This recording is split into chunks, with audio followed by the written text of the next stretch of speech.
As a lawyer, I sell time.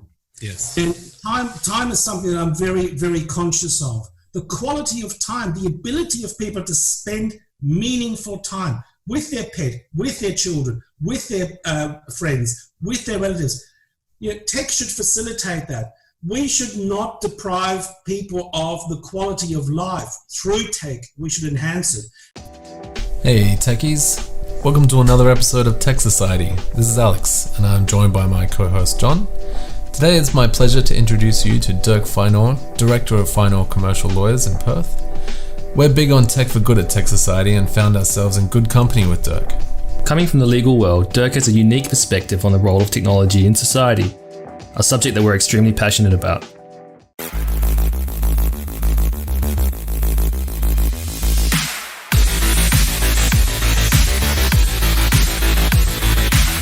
So we're here with Dirk Feinauer, who is the Director of Feinauer Commercial Lawyers. So, hi Dirk, thanks for joining us. Yeah, thank you very much. Great opportunity. Appreciate it. Yeah, I've noticed a lot of your LinkedIn posts, and you always talk about interesting stuff, which actually sets you apart from most of the people on LinkedIn.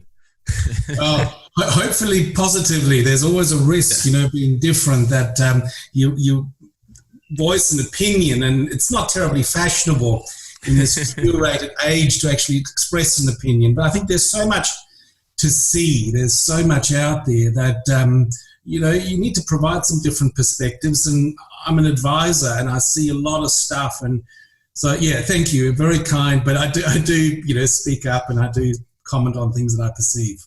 So I'll give you a quick intro on us first. John and I started Ninja Software, which has been going for over 3 years now. And we decided to start this podcast because we think not many people in Perth actually share honest opinions and talk about things which we think are important. Obviously, as tech founders, it has a kind of tech focus, but just from when we first started, it's kind of morphed more into being around kind of business and technology in Perth. Yeah. And that's why I really wanted to talk to you, because I've noticed you talk a lot about gig economy, which is something we're really passionate about. Where we actually started a cooperative gig economy service.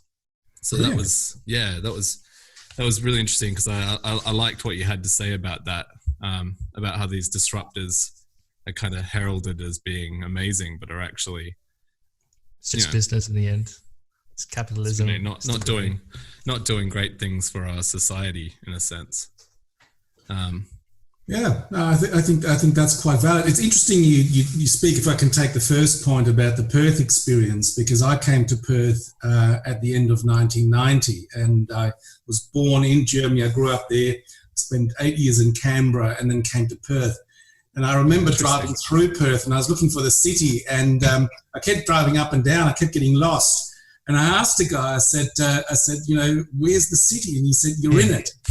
I'm like, really?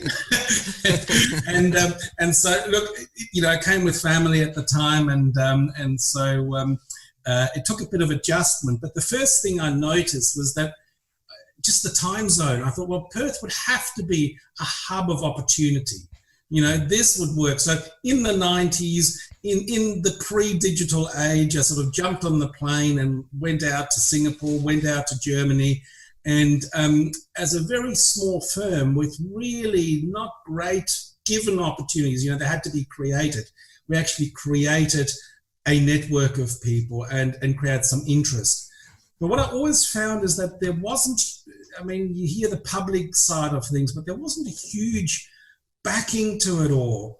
And you take the converse, which is the German experience. The Germans are serious exporters. So as a small country with very limited resources, they're serious exporters, but they have huge amounts of backup.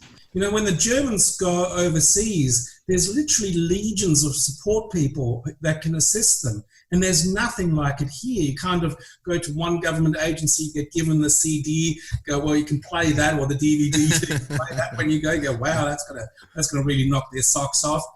And then I've been to, over the years, as we've developed this, to a number of sessions with people who, you turn up and it's like, well, this month we've produced this many tons of this and we're doing that.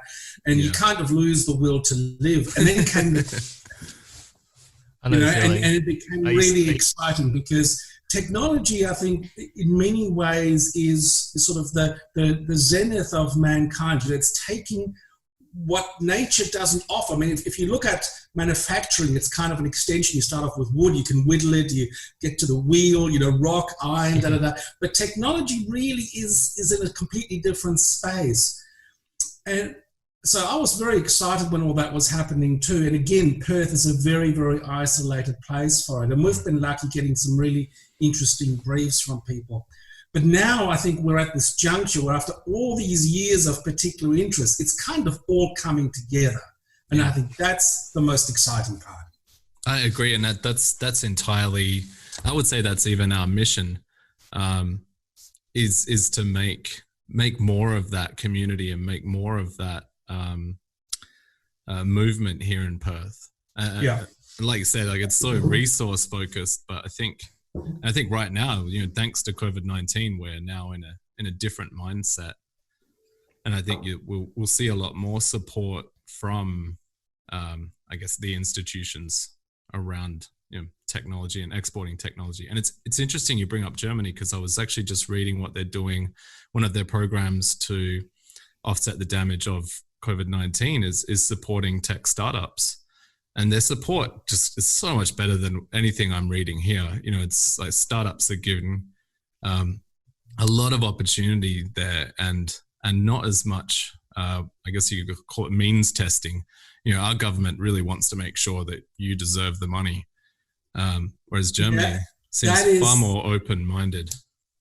Alex, you're speaking from the heart, because I think the money side of things, the way things are funded, is really problematic. And if you look at countries that excel and do well in areas, then really funding is always present. I mean, take Singapore. I started going to Singapore at a time when, Lucky Plaza was sort of still the number one building for tourists to go to. Singapore now and Singapore in the 80s, let alone the 90s, was a very different creature. And so probably pound for pound, Perth would have been on par in many things. We didn't have maybe the same extent of, say, publishing, printing. That there were some industries that were far more successful in Singapore than here. But Singapore basically willed itself to success. I was there. I was in entertainment law as a foreign registered lawyer. I was sort of at the periphery of it, looking in when Singapore said, "Let's become a media center." Yeah, and Singapore became a media center. It was literally, we'll just make this happen. We'll create a platform. We'll create the resources, and then it happened. So I just need to adjust my chair again. I put myself, and it makes a horrible noise, which I can assure you is purely chair-based and not me at all. But it is that idea of getting a group of people together is really, really good. The next thing is, how do you access funding? And how do you make ideas happen? How do you provide the infrastructure? How do you move forward on these things? And that's the great challenge for WA to resolve. Agree. I think investor education is very low here. Even the programs the government is doing, I don't think most investors even know about, let alone access, especially when it comes to tech and startups. So I agree completely. But I don't think the government, I don't want to say the government isn't doing this and the government is doing that, because that's boring. But I think the government could be looking to places like Singapore and Germany for ideas on how to do things, and maybe open up and have more of a strategic vision, which I think we kind of really need right now, thanks to the COVID-19 pandemic. If you look at the strategic vision for West Australia, the key representatives, I guess, for Western Australia are within Austrade in places like Frankfurt also, and particularly the Agent General in London. And I think what you'll find is that with the Agent General, it becomes more almost like a diplomatic rather than economic mission, and funding is a big problem. When I started going over there in the 90s, there was more money, and people were sort of in charge of, the whole region of Central Europe and Scandinavia. So the reach was enormous. As funding got cut back, because, we're doing well. I think the mining boom, as much as it's been brilliant in some areas, has actually been really counterproductive in some other areas. Yeah, I agree completely. And it's really, I think, stifled parts of our manufacturing and parts of our tech sector, because mining is about manufacturing and mining is about technology, but it's putting it on the ground here in WA to the sort of maximum potential. And so I think there's been I agree with you, I've seen it too. I think there's been a sort of a general loss. There are still some events that happen from time to time, but I think we also need to be mindful of language. When we think about doing international business, because it's in English, we always think America, we think England, we think Canada, we think New Zealand. And of course, when we go to China and so forth, we think in terms of the international language. But we always have to understand too, and I think this is the challenge for tech in some ways, is that what you do is one thing. Why you do it, the reasons behind it, that's another. And understanding the cultural differences. So I sound really ethnic on LinkedIn sometimes because I drone on about Germany, but simply because I can listen to what they say. I understand what they say, and I understand why they say it, and I see things that are useful. Not all that comes out of Germany is useful. I mean, I'm here, but very good. But there are. You do the old Bruce Lee thing. You absorb what's useful. Yeah. And you look around. Yeah. So you discard what's not useful, and I think a lot of what WA has done so far, they're trying their best, but like you say, other cities, other countries are doing extremely well, especially in terms of the very innovative startup space. And WA, in our previous podcast, we actually brought up that WA has the ability to do this. We have the next generation. We have a huge class of engineers here. We have that kind of culture of curiosity. We even have a massive network of high net worth investors. Yeah, they're just very pointed at mining, obviously. Well, that's what they know, right? And people were scared of technology, which is unfortunate, but that's the fact. But mining isn't scared. Mining is actually very bold. If you look at mining as sort of hands-on as it looks, it's very tech savvy. I mean, you've got driverless trains, you've got entire processes completely automated, and you've got quite a number of patents coming out of that sector. Interestingly enough, even though the mining companies might be doing it here, much of the activity with funding and tech and so is happening in the eastern states. And I think, again, when people think Australia, and this is, I've been to many seminars and sessions where I've presented, and I talk to people, I say, now come to Perth. It makes sense. Just look at the time zone. And people go, where, Perth? No, Sydney. Sydney is good. I was talking to one guy who had he was going to set up from overseas. Almost all of his business activities were going to be in West Australia and in Queensland because of the mining aspect, and he chose Sydney. And he chose Sydney because he got support. It was a familiar territory to him. And these are opportunities lost for our state. We can do better. And I think having a bit of a conversation, government, people always otherize, it always sounds government, banks, and so ultimately it's people, it's conglomerates. There's good, there's bad. There are some bad practices that arise from becoming isolated from some issues, and that's why you need robust conversations. You need people to be challenged. You need people to go, hey, there is another way of doing it. You might just have to roll up your sleeves and do it.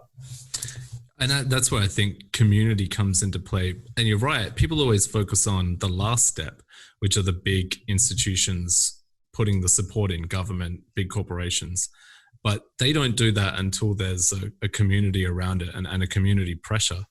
And that's where Sydney is definitely a very different beast to Perth. That they have that community, they have that energy. We could definitely get it here. I think mining has been too easy a solution, and the funds have always been there for mining solutions. But I think part of it is the way Australia invests. we like this American model of fast cash, and tech of all things, I think, is very much into startup, cash out, move on. You know, they're the heroes. And again, at the risk of sounding old and ethnic, where I grew up, in the age when I grew up there, now it's already faded over there too. Anything that was quick was kind of frowned upon. You know, everything had to have longevity. My aunt, for instance, I always remember being in a shop with her, and she had to buy a jacket, or I had to buy a jacket, but she was there to help me look at the thing, and she never looked at a label. She just looked at what is the purpose of this, and then everything was touched. There was a tactile experience. She goes, no, that material is terrible. You can't buy that. That won't wear well. And it was a kind of thinking that I had lost an attachment to here. You know, people just go, oh, it's that label, it's that price point I wanted. And she was like, yeah, but, you know, this is to keep you warm in winter, so you need these qualities and these attributes and that material. I don't care what the brand is, that's the thing you need. And it made sense, you know, because once you're in minus 10 degrees, you'll work out what works and doesn't work in terms of keeping you warm and dry really quickly. So that kind of thinking goes into manufacturing there. You know, in the olden days, which actually not that far gone, and there's still much of it in Germany. German manufacturing is small to medium-sized enterprise. You know, we always think car companies, Siemens, Bosch, yes, all true. Course, yeah. But look around your house and look at some of the small German companies you'll see in your bathroom, in your kitchen, in day-to-day things. In the toolbox, most of the tools I own are made in Germany, actually, which is a conscious decision by myself to actually buy German-made tools. Yeah, and here's the other problem. It might say made in Germany, and we do have to question whether that label is correct or how much of it is made there. But marketing. If you're making those sorts of decisions, then you're buying into a way of things being made. And I think that's the leap technology needs to take. Technology, it's still, because of its rapid expansion, it offers so many solutions, but I think it needs to zoom out and look bigger picture a little bit. I think one of the we asked you what questions you'd like us to ask you, and one of them really stuck out for me was technology for technology's sake. And I think that's kind of what you're talking about, right? Like the focus isn't as much on the why, so it's the what most of the time. Well, it is. I think it is the what. I think that there's even wider concepts. You know, it's this idea that nothing from the past can marry with technology, and you've just got to invent for the sake of invention. And if you look at some of those black and white shows of the 50s and 60s about inventors' days, and you see some of the ludicrous contraptions they have. It's like Gromit and Wallace, you know, a machine to put your pants on. You go, yeah, okay. Or look, and I hope I'm not offending anybody, but I look at Google Glasses and I go, why do I need to film every moment of my life? Are there some moments that should never be committed to any visual record at all? You know, I mean, although as a lawyer, wouldn't that make a lot of things easier? Yes, right. All the evidence, clients. Yeah. Well, but as a lawyer too, you value privacy, you know, and it's weighing up what life is all about. And I think tech sometimes, you know, people go, oh, it can do this. We'll go, well, what's the point of that? I know it can do it, but will you use it? And then you have your everyday things, and you see, Jesus, there's a lot of stuff there that makes no sense at all. And that is what really manufacturing, and I use that widely because I think that's where technology is an extension of manufacturing. That's where it comes in, because you're solving problems. You're actually looking at the world going, the world wasn't previously able to do this. What do we need to address? So you go big picture, you go resources. You know, tech is a great waster of things because we take devices, they become redundant, we chuck them out. Yeah, tech needs to address this. If tech wants to be all it can be, the first thing I think it should do is speak to its place in the world and say, well, hang on, do I need to actually buy a new phone every 5 minutes? Or, which right now, I kind of feel the inventiveness has gone out of the phone as well. You know, there was a point where your phone became, say, the iPhone. You went, ooh, you know, that's revolutionary. Now you go, so which number is it? And it's a bit faster now. It's a bit faster. I think it has those sorts of things. And look, I personally hate all this left of politics, right of politics, banks, Yep. because what happens is you lose sight of the things that matter. That's right. Do you really need to make what the world looks like a political issue? I mean, do you sit at home and, let your pet poo all over the carpet and constantly, I mean, they'll do it anyway. But, there's a level of mess that a household can't tolerate. So why would we do that in the world? I love that analogy. Sorry to interrupt you. I've never heard someone use that analogy before, and it's perfect because it really is. I mean, don't poop where you live. Well, no, it's like a t-shirt on the floor. Okay, I'll walk over that for a couple of days, and eventually it'll find its way in the basket. But yeah, if my cat vomits on the floor, I get the carpet, shampoo her out, and I clean it up. But we let people pollute to that level in our very finite world. Well, and you look at Africa, these shocking images of the places in Ghana or so where they basically burn old computers to extract the metals. Yeah. The most inefficient, toxic process. I mean, here are people, using buckets of grey water to flush their toilets. I mean, how much pollution does one burned computer emit? And is it necessary? Do we need to consume in this way? So, for instance, things that really excite me about technology, and I think the big opportunities is take manufacturing again and tech for tech's sake. So rather than, I think, making glasses that film you going to the bathroom, which the world can live without, or at least I'll speak for some other people in the world, take some really phenomenal things that have also occurred in COVID-19. There is a group of, now I forget which country, African engineers who realized that their country does not have any sufficient number of ventilators. I mean, that's just, one issue. So they 3D printed a basic ventilator. Now you take the German idea of made in Germany. Made in Germany used to be make it in Germany and export it. Then they went into another stage, and that is manufacture in the place where you sell. And this is where made in Germany became watered down. A number of bad things happened. But imagine companies that rather than having one huge production facility that, people talk about stockpiling and stuff, that makes stuff in enormous numbers and puts it aside.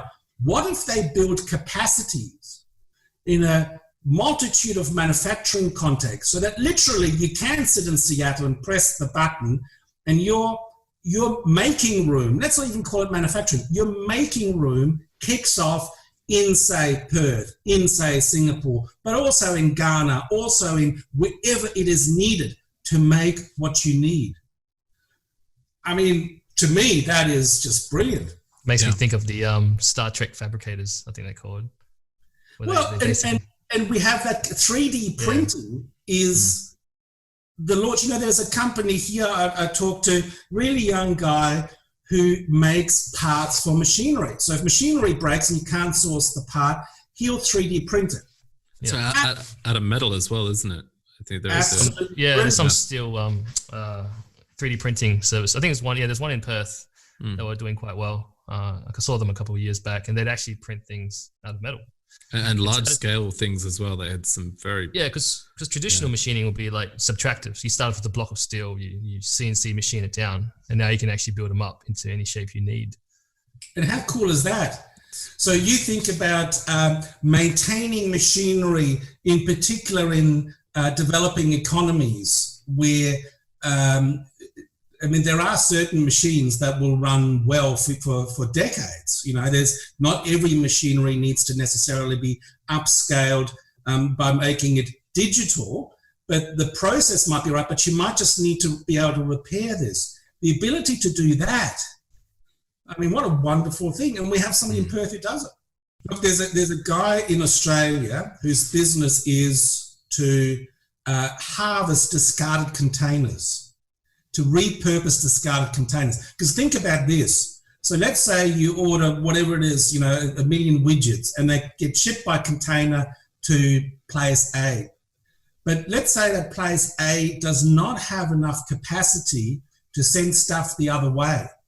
So what happens to the containers? And what he saw was a huge logistical waste. Containers are just piling up. Now, they're all made of something. You know, what a waste. It's cheaper to make a new container than to reclaim, before he got involved, to reclaim the old containers. So waste at that sort of level, I don't know who runs a company or who runs a household that would allow for that. And I think this is where tech can really, really make a difference. Because what tech can do is it can answer logistical problems. You know, because place A might be next to, or reasonably near to place B. So place A ain't sending anything out, but place B needs things. How does place B need place? How does place B even know the first place has these containers? So those logistical things, you know, stock taking, all that sort of stuff is absolutely fascinating. I went to see one of my clients in Germany in their industrial plant, and it's fully automated. So you could literally eat off the floor. These are people who work with oils and mess and, you know, all sorts of things. You could eat off the floor. And if you need a tiny little screw, you know, part number 42,323 on the 43rd process, they'll press a button and, you know, the machine digitized will find that screw. That's amazing.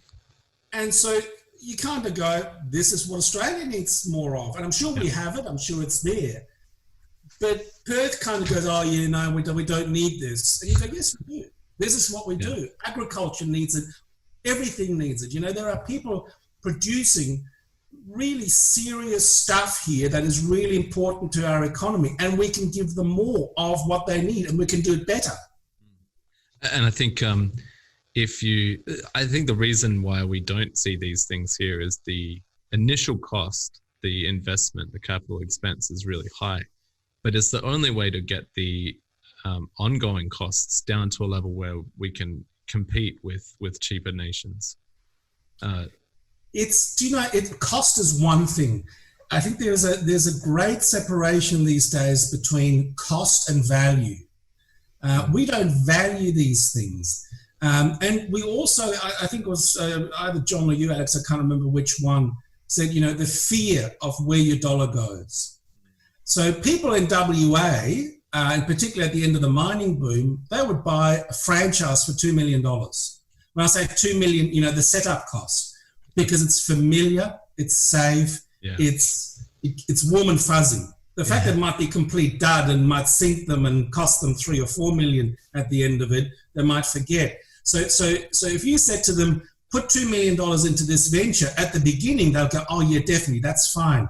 You go, invest $1 million into this company that makes this, and go, no, that's just too risky. And I think what we need to do is, I think we need to have this conversation about value. We need to have this conversation about what we truly can do. I think we have a loss of confidence. You know, you guys, the young, have the confidence. But many people don't. Many people are just scared of, oh, is this going to work or so? But you have the same risk over here. No, I don't. Yes, you do. And as an advisor, I have these conversations with people. Today, I tried to order something online. I needed something. I rang the shop. They said, I don't want to talk to you. Go onto our own online thing. Okay, local business, fine. First thing is the website's not secure. Okay. So my computer doesn't even let me process that part of the transaction. Of course. And you kind of go, no, not today. You know, that cannot happen. If you push people into online, you need to upscale. And what are you worrying about with your investment there? This is the foundation to your business. Yeah. And COVID-19 has made it so necessary. You know, if your business isn't internet ready, and the bar is definitely higher than it was 5 years ago. Everyone shops online now. I mean, even my father, who's in his 70s and is a bit of a Luddite, buys everything online. You know, even he buys everything online. So you have to be ready for that. You have to be at that, you know, lowest common denominator, which is actually, you know, fairly user friendly these days. not having a encryption certificate to make sure your transaction is secure is, I'm fairly certain it's actually illegal now. It doesn't let you even submit anything, really. No, the browser will stop you, but if you did, I'm fairly certain they're actually in breach of legislation. Yeah, but that's the thing, right? I should know that. The business owners don't understand, or they don't know enough about the technology, so they rely on consultants or agencies to handle it for them, or the neighbor's kid. I think that's often one of the problems. Or the son. Yeah. But there is, how would I put it? There is also a block in I think thinking, and again, I don't want to sound too foreign, but I have come across it in WA from time to time, where there's almost a resistance to improve. You know, it's like, oh, we've always done it this way. She'll be right, mate. Well, it's actually the negative side of she'll be right, because she'll be right is really nice when you go, look, don't stress and have a heart attack. She'll be right is really bad when the house is on fire and people go, yeah, we could put it out, or we could wait a bit and see how it goes. You know, flames, the fire might eat itself. It's like, yeah, when everything is burned, it'll eat itself. You know, it's that kind of thing. So I think we need to. Take the taxi thing. I know you're in the ride. You're interested in the rideshare industry and so forth. So you now have had a tremendous change in that industry. But if you call it taxi, it's still kind of more or less the same. It's the same cars. Absolutely. You've had a violent, competitive shake-up, and you stand there going, no, we're pretty happy with that. Yeah.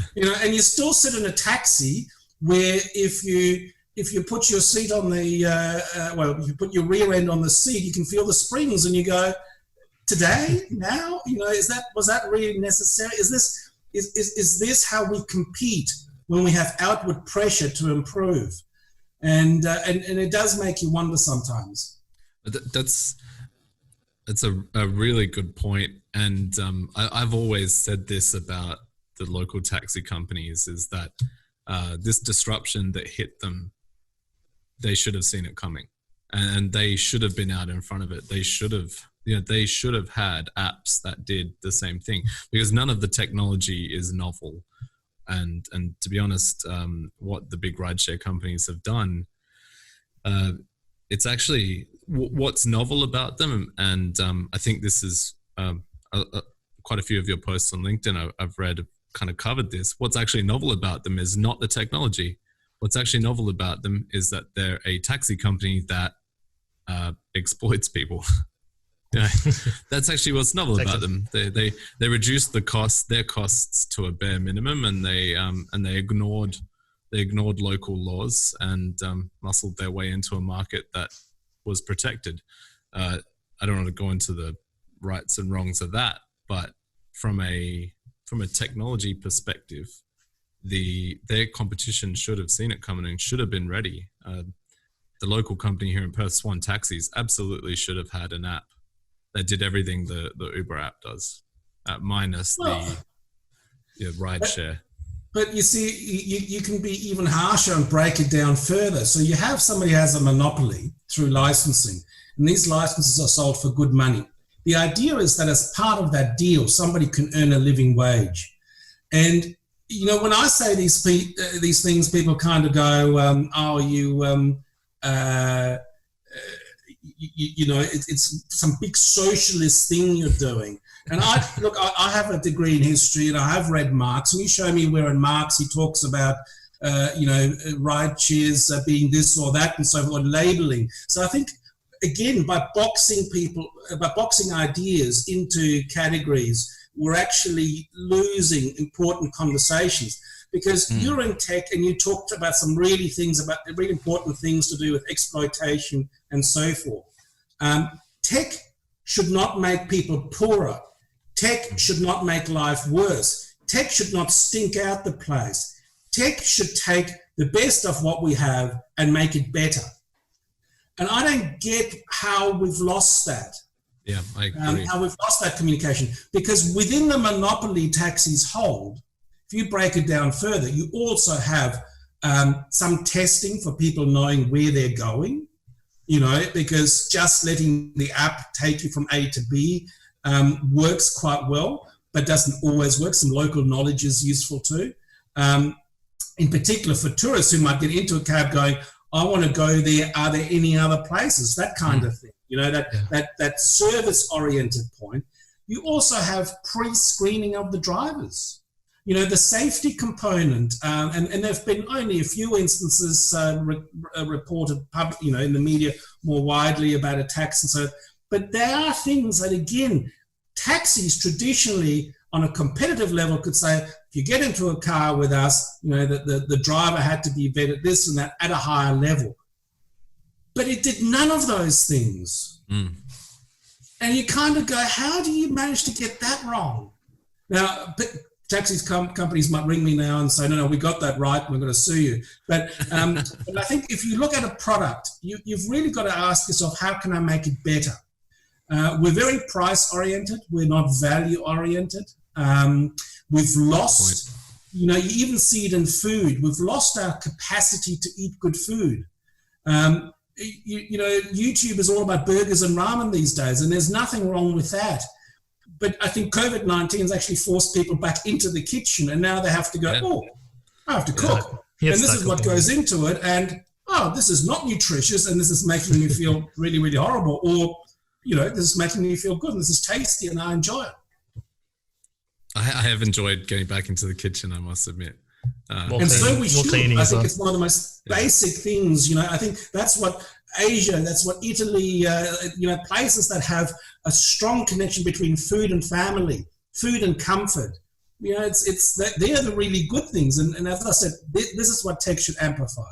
That's right. When I was in Taiwan recently before this COVID stuff kicked off, the food culture it blew my socks off. The amount of good food you can get, the good prices of the food itself, how quick it came out, and how everyone was always eating. It's something that we don't have much here in Perth. I feel like it's in the eastern states, they do have this kind of connection with high quality food, but in WA not so much. It's there. You just have to find it. WA can produce some sensational food, but can I speak to because what you touched on with Taiwan there and food cultures is also important in this context. So again, I'll go to my German thing, and at the risk of being terribly ethnic. What I found each time I went over there was that everything was about, in terms of food, in terms of clothing, about 30% cheaper than here. Mm. Interesting, yeah. Tools, stuff you buy. Certain things were, when you'd expect Germany to be more expensive, it felt like you'd moved to Moscow when you returned to Perth and you looked at the prices. I would be in Frankfurt I was getting out of the door of a 5-star hotel, and just outside was a coffee shop, and I had a large takeaway coffee for €1.75, which at the time was under $3. Yeah. Yeah. Right? And then I had a beautifully prepared, from a gourmet butcher that had a takeout window, beautifully prepared local delicacy meat roll for €2.25, which is about $4 something. Yep. So Frankfurt is the banking center of Germany. It's where the European bank is, right? So of all the places that should be expensive, this should be it. The district I was in, you would expect everything should cost double. And yet I was able to eat food of a much higher quality for a fraction of the price. Interesting. And we've got to ask ourselves, how does that happen? And how it happens is the cost of living generally. And one of the things I discovered many years after I've left Germany is that their wages are actually quite low. Interesting. But they all have living wages. And then I went, why is that? And I realized that although their housing is reasonably expensive, generally speaking, housing is cheaper than here now, comparatively speaking. And that our continuous, how the banks lend, how we invest in property, how we drive the prices up. If you're paying some serious dollar per square meter in a food court, in a big shopping center, then you need either huge turnover or really big markups to make a profit, because you're in a high cost with labor and you're in a high rental scenario. And so what I found is, you could have meals that were just incredibly cheap by comparison at one point in time overseas, because they're paid less. A hospitality worker might earn 1,500 euros a month. And that was a good wage, but their rent would be maybe 600 euros a month, or a lot less. And so you could live, and the government would absorb some of the costs of, say, medical insurance. Education's usually free. And over there in particular, training is really emphasized. So you go through a school system that looks at capacity, and you might be channeled into a more manufacturing oriented side of things, or office based, or academic, all really within the context of aptitude. Not all perfect, I'm not saying that. But all I'm saying is there are different things being done out there that are not the English, that are not the American model. And maybe for Perth, in particular for WA, we need to think and say, if people are putting all their money into wages and their lease, what's left to innovate? What's left to invest? And I think there's some of the challenges, and maybe some of the things that give us the answers on why things aren't happening. That's a really interesting point. To be honest, I'd never really thought of it in that bigger picture thinking. Like how does that upward pressure on expenses happen? And I think what I got from that is our obsession with property is one of those things. And from a business perspective, that's, you realize that very quickly, because there's no business in Perth, and probably the rest of Australia, to be honest, getting credit from the bank without property, without owning a building, without owning something. Yep. No one will lend you money based on anything else. You could not go to a bank, one of the big banks in Australia, and get a business loan without having some property to secure it with. And that's a big part of our investment mindset, is that from even commercial or residential, we focus on property. It's the number one investment here, which obviously all other expenses must go up to match that. Like you said, like a cafe in the middle of the city has to pay those big rents to pay that big mortgage that they need for the building. So it's the pressure on everyone in that chain is up. And well, if you look at how people, coming back to COVID-19, you take America, you take Germany, you take Australia, how we dealt with it. In America now, there's people with machine guns in public buildings going, I want to go back to work. Yeah. And the whole gun thing, I mean, that's another podcast altogether. But importantly, when I watch the American news, and I'm one of those people, I watch sort of 5 news programs every night. I watch the French news, the German news, the American news, the Singapore news, the Australian news, just so I can make sure I can pick and choose, because I have the time.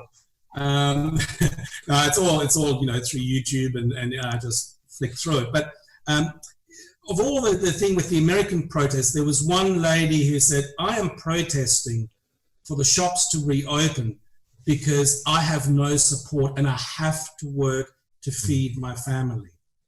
And so we can poke as much fun at the gun thing and so forth. People do strange things sometimes out of desperate measures. You obviously have an element of people who just look at life through very different glasses, and may they stay there and look at their glasses or through their glasses over there. But then you have a huge number of people in America, people, the workers who actually can't make ends meet. And you look at the American debt levels, you look at the university fees, all that sort of stuff, they're all factors. Now you go to Germany, And Germany's had a really robust debate about reopening. And they've reopened. And the debate came from the new far right, or the new sort of more right of politics, and some of the liberal centre. And you had people within that sort of went, yeah, virus is all very well, but who are we? We are a nation of small to medium-sized enterprises. And there it was the bosses that said reopen, not the workers. And then you look at Australia, and we actually had, I think, a really good way of dealing with this in the beginning, may it last, because we created some equity among some of the business owners in terms of leasing concessions, and we provided support for workers. So the pressure overall, even though a lot of people will cop it, but I think they'll cop it because our economy probably wasn't as healthy going in as some would like to say. This recovery of what? You know, like we can have another podcast about how sound the economy is, but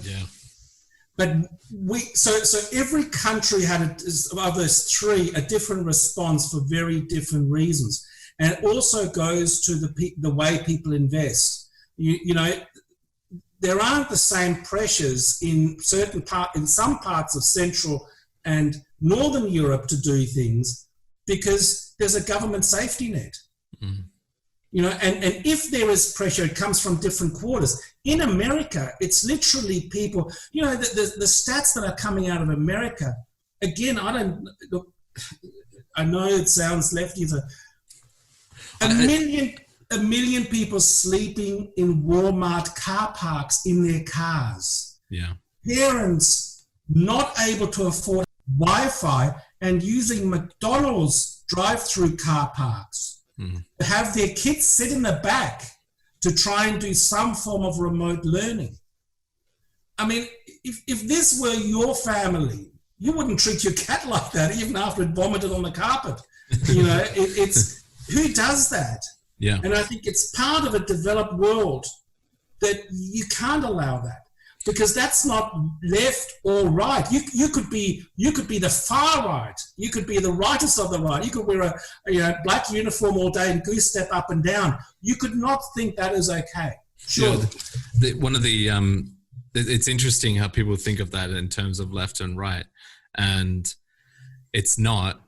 And in fact, what I love, like the logical fallacy I love is the people who are kind of, I wouldn't say supporting this outcome, but responsible for this outcome always say a country should be run like a business.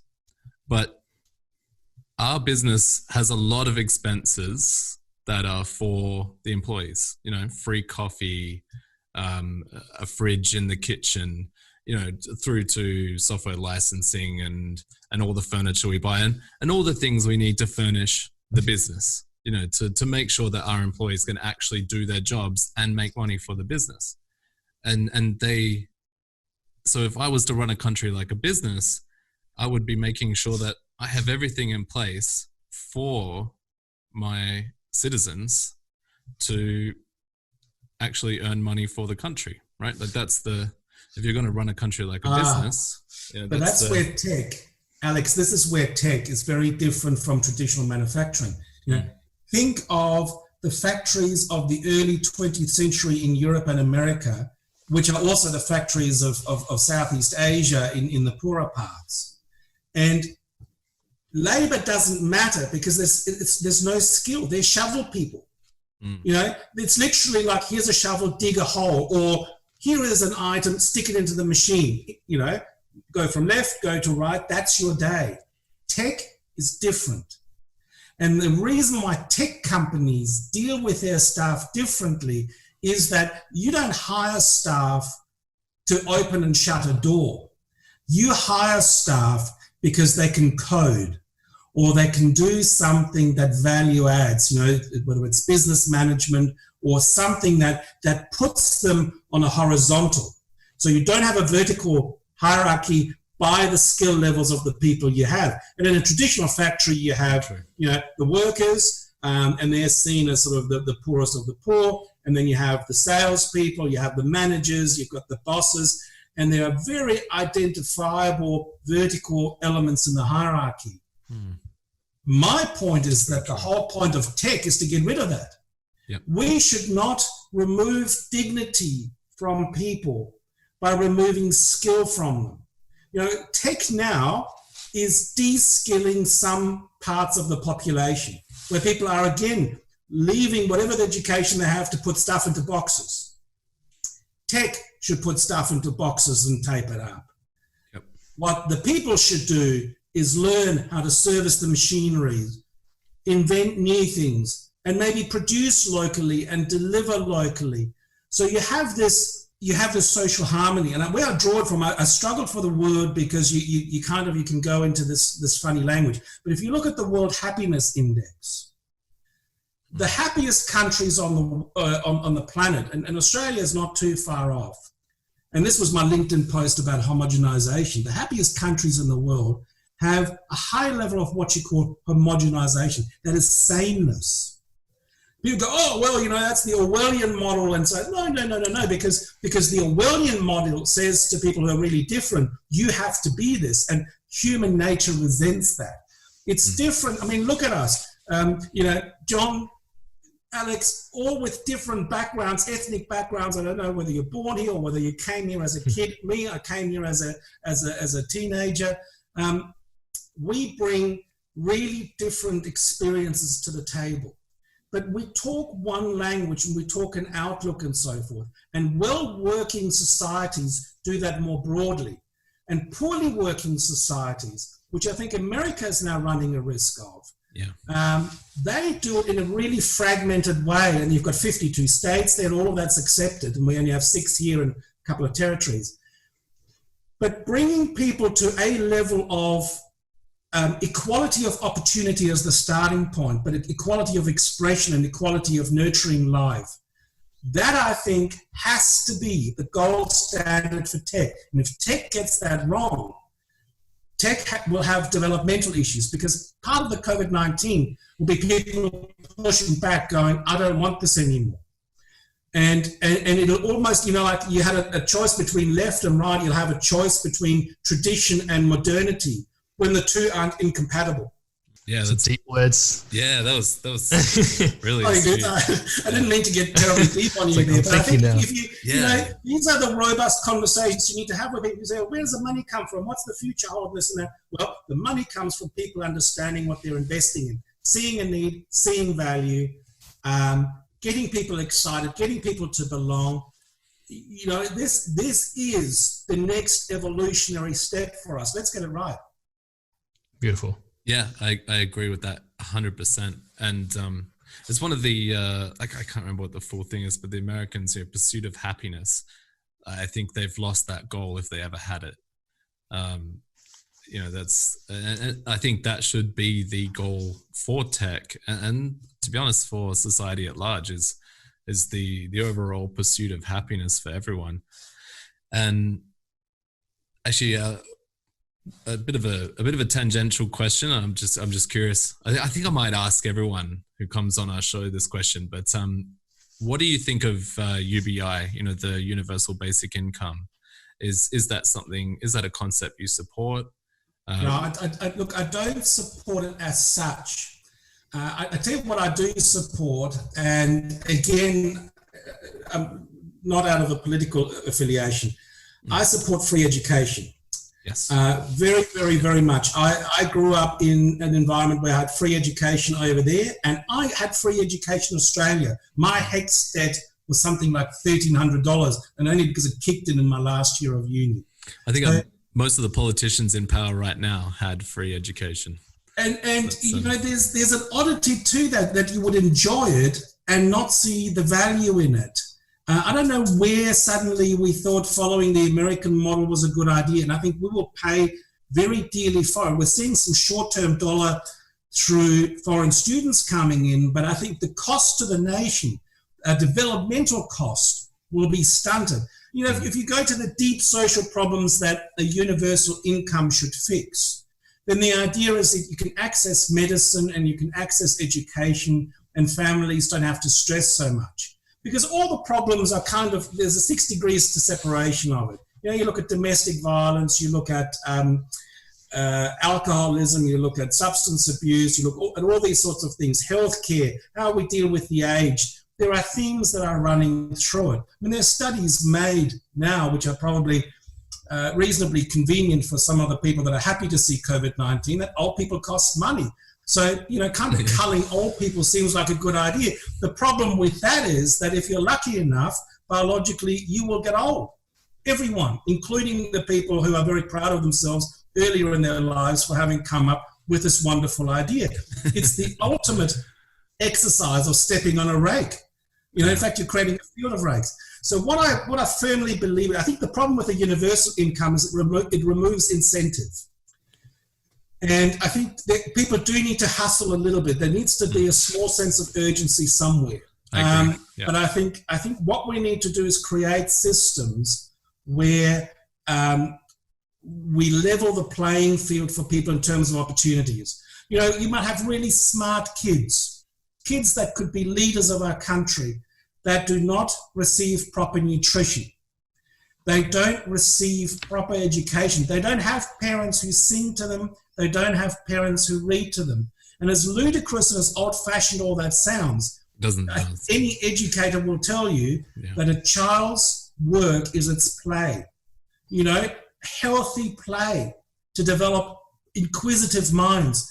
And I think we have a huge resource of really smart people in this country who get stuck and then become frustrated and who are forever haunted by debt because they can't make ends meet.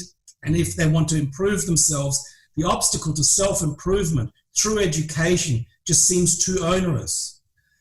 And that can't be right. You can't have single parents having to work 2 jobs just to give their kids what they call a better education. That cannot be right. And I think COVID-19 has brought the population back into the house. It's probably highlighted some really serious social problems. The fact that alcohol sales are up. Australia has a funny sort of relationship with alcohol, because the answer to every problem seems to be open a bottle of this. And, in a light-hearted way, we can all do it and if you're responsible with it. But if you feel trapped and you can't pay your bills and you're isolated, this could be the noose you're going to hang from. And then you have domestic violence, you've got a failure to be productive at work and all that sort of stuff. So I think we have to find a little bit of love for our country again. Yeah. We have to find a little bit of love for our fellow people. And I think outside the kindness movement, which I think is reasonably shallow, where people do one small thing and they Instagram the living daylights out of it, I think meaningful contributions.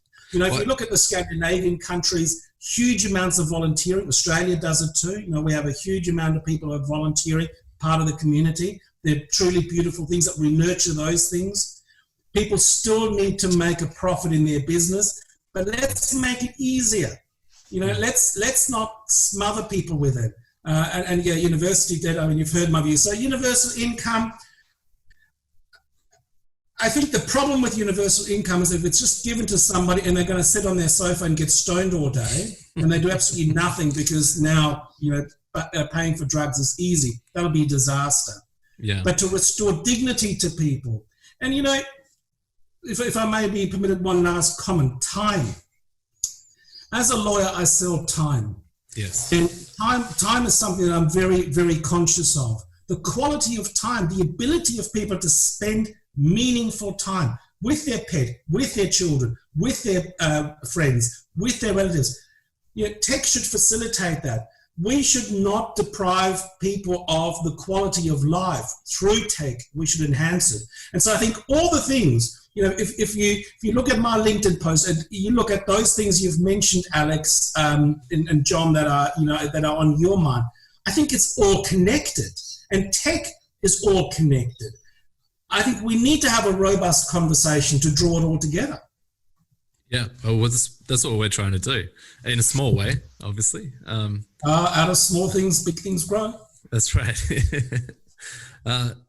The other questions you gave us, I think we've we've covered. Although I would like to, your first question I think is on everyone's mind, and we have kind of covered it. But the role of technology during COVID-19, is it transformative?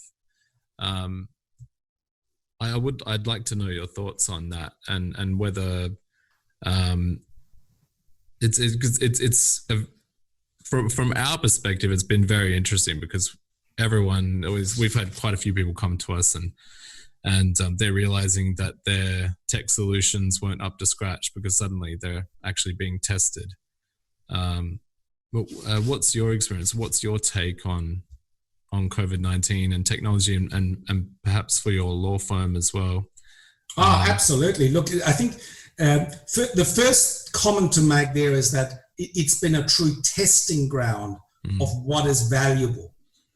You know, and I don't want to malign Google Glasses again for the sake of that, but I look at in my life, this is a deeply personal experience. I look at certain things and I go, what do I want with that?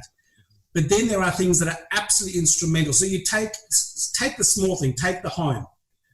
Will cinemas survive? Will cinemas survive as a place of attracting hundreds of people into one room, or do they have to rethink their business model, i.e., it's still a night out, but what do I have to improve? Home theatre, movies being released straight to the home, you know, those sorts of things. What is the future of that? Medicine.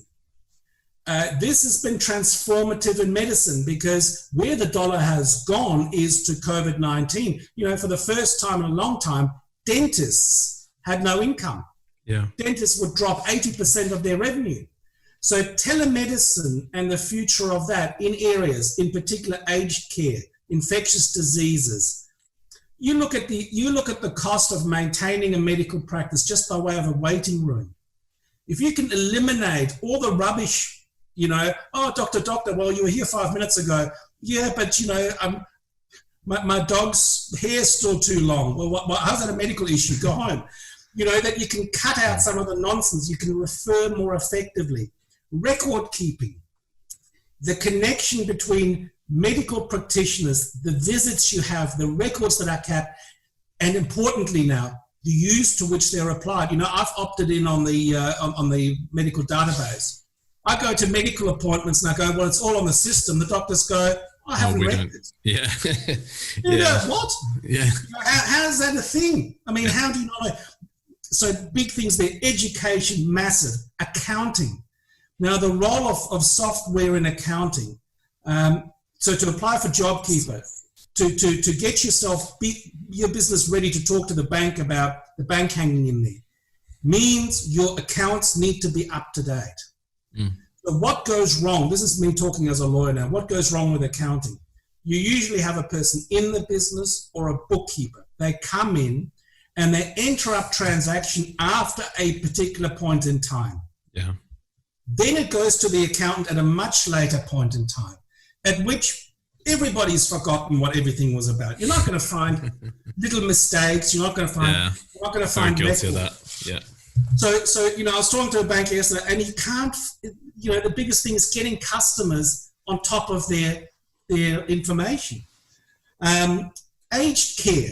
You look at the remoteness of relatives. Why isn't there a screen that either gets wheeled in or is in every room in aged care, so you can press a button and there's granddad and there's grandpa and there are the grandchildren, you know, to bring society together again.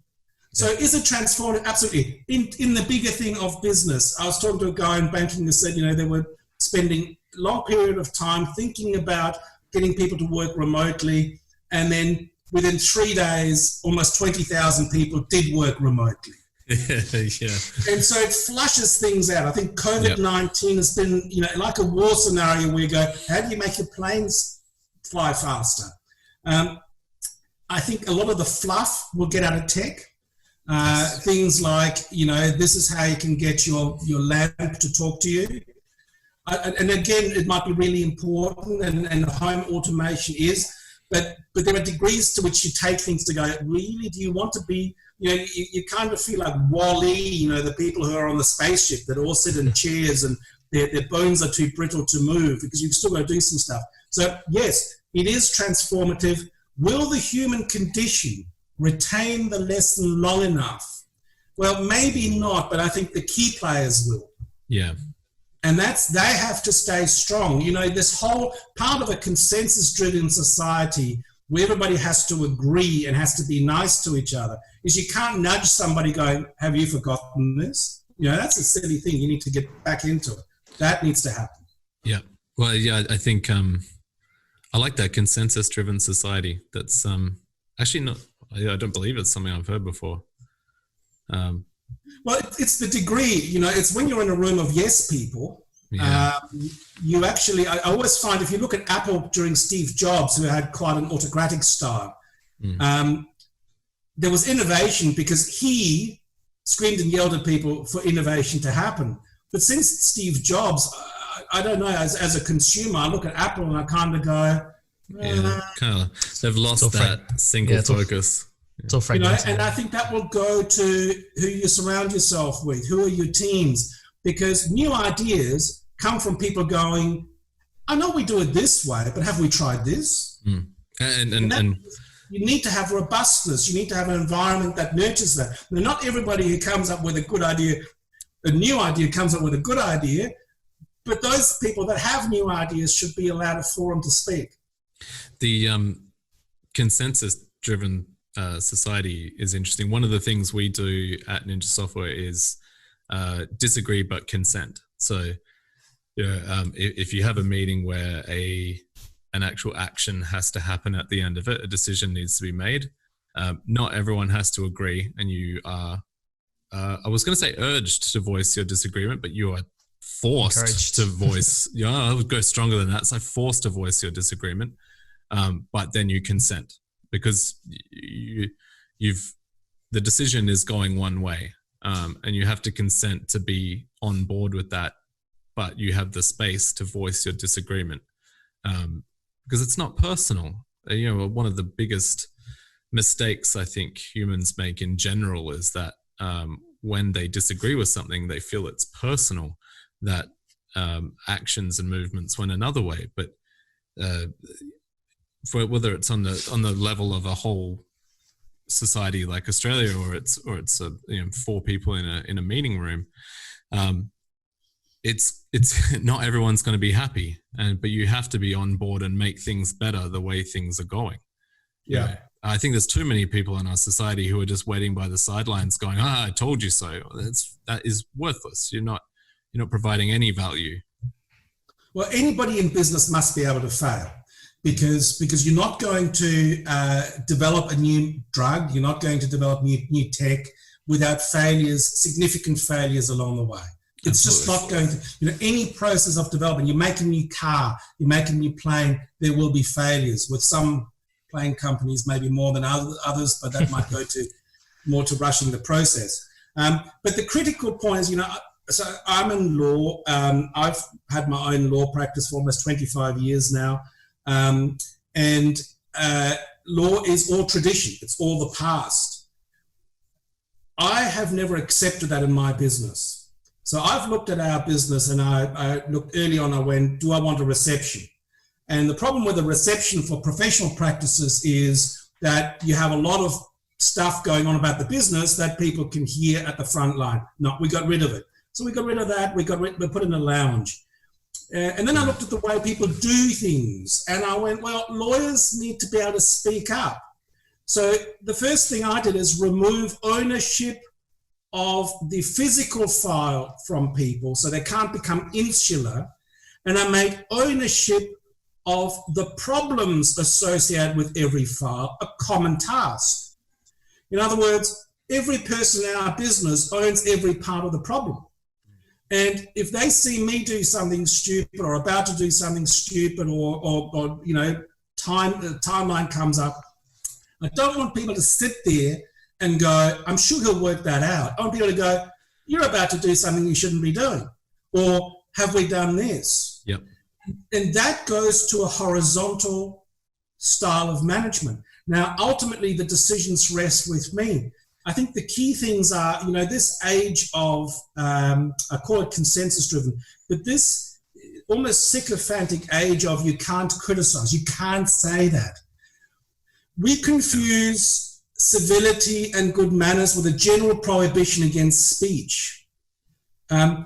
You'll see it, Alex, on my LinkedIn post. I have a bugbear with what people call freedom of speech, because the relativity of freedom is poorly understood. One person's freedom, a person's freedom to bear arms is inhibiting my freedom to be in a gun-free environment. A person's right to swing their fist stops short of my nose. It's this correlation between things. And again, a healthy rebuilding of what we've learned more recently, combined with civility and decency. I've always criticized the kindness movement in my house, in particular with my kids, because I felt it added little and it became another tool for shutting people down. We really just need to focus on the basics and get them right.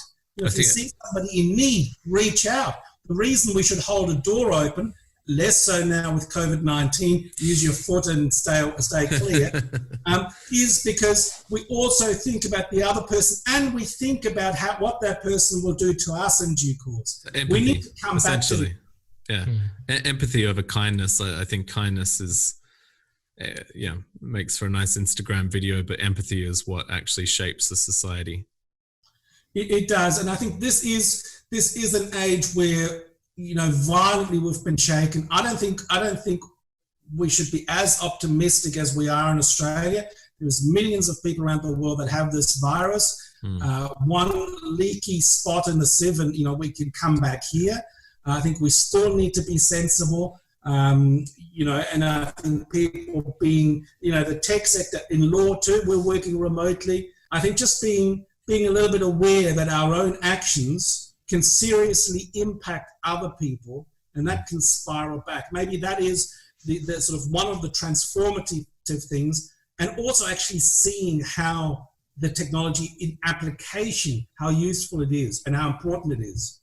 That's a really good point. So COVID-19 has kind of pointed out that your effects on other people can be exponential. One bad move, bad decision, or negative action can have a chain of negative events that are well outside of your control. Well, take the meat packers. So Australia has its first meat packing issue in Victoria. In America, they've got several of those. So let's just say what informs behavior. People go, look, I've got a business, it's got to stay open and this and that. If your workers are sick, more importantly, they're contagious and they're touching boxes, they're touching packaging and all the rest of it, sooner or later, your business is going to stop. And if you've been the cause of other people getting sick, your chance to reopen might be a lot worse than somebody who's been sensible.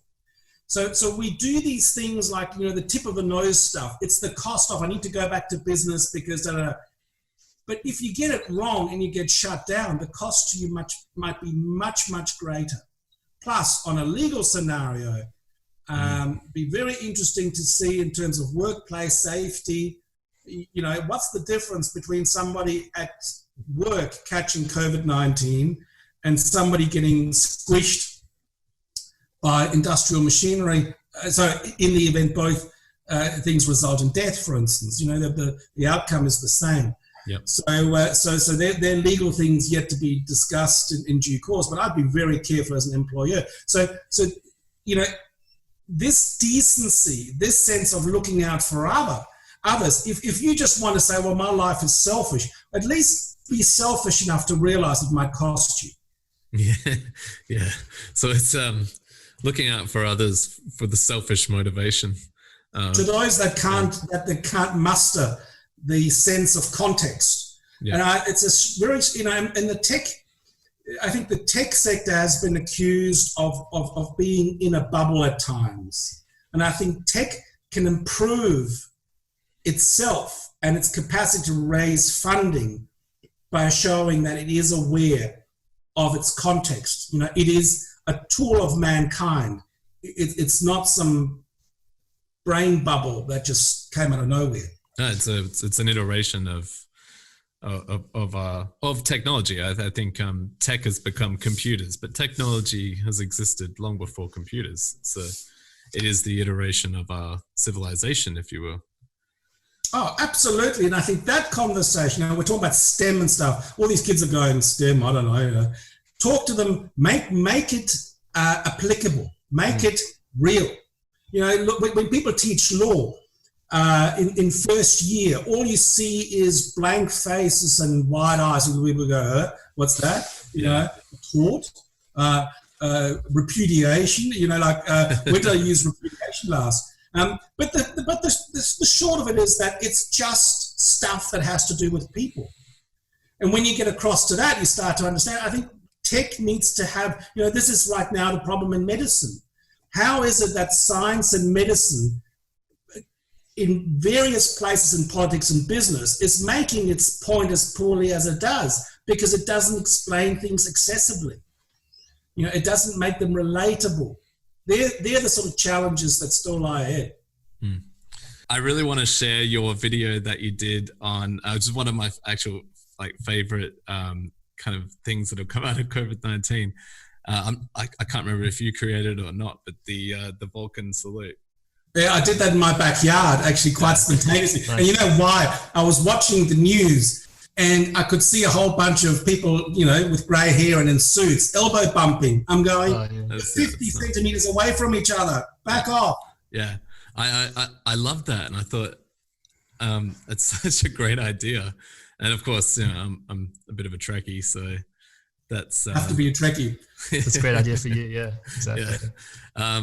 So I think that's how we should sign off today. So I hope you don't mind if we play that clip. No, please do. Look, I don't usually do that sort of stuff, but just, out of concern for others, I thought I'll ridicule myself and I put my two buzzwords in. So you're more than. I thought it was great. I really enjoyed it. Hello, I'm Dirk Feinauer, and I'm speaking to you about the Vulcan salute, which I think is the acceptable way now of shaking hands. The elbow bump brings people too close, and I think the Vulcan salute, live long and prosper, is perfectly apt during this time. So, part of social distancing, use this. Live long and prosper. Thank you so much for joining us, Dirk. Yep, absolutely. And live long and prosper. Live long and prosper indeed. And thank you for the opportunity. Really appreciated this. Well, I'd like to keep the door open if you don't mind. Because I'd love to have another conversation with you. I think we've barely... There's a lot of highbrow conversations we can still have. Yeah, I really enjoy your take on these matters, and I think you could provide a really fresh perspective for a lot of stuff. Because, as you said, we definitely live in a bubble in the tech world globally. People in tech definitely live in a bubble. We enjoy so much freedom and privilege, really, that I don't think many people actually understand, those inside of it and out of it. People in technology, in the industry and in that world, it's far more insular than I think people realize. And I really enjoy your take on things. No, I'd love to. Look, I've always been an early adopter. I've always been fascinated. I think I've always been fascinated by what people can actually do. The capacity of the human condition, whether it's in achievements in sports or in the manufacture of things, or just the creative process. This extraordinary ability of people to see things that up to that point couldn't be seen and to work towards it. So I'm getting on now. I use very close clippers that hide my increasingly grey hair. But I'm well into my 50s, and my mother once said, I think the worst thing about aging is that when you look out, the world remains the same. But when you look at yourself, you see how old you get. And I still have this. I still feel like a 20-year-old, and I still see all the opportunities, and I still see, what lies ahead. And so being able to have this conversation with you is really great. All right, excellent. Well, yeah, we'll definitely be in touch. Yeah. Sounds wonderful. Right. Thanks, Dirk. Live long and prosper. Take care. Till next time. Radio. See you. Bye.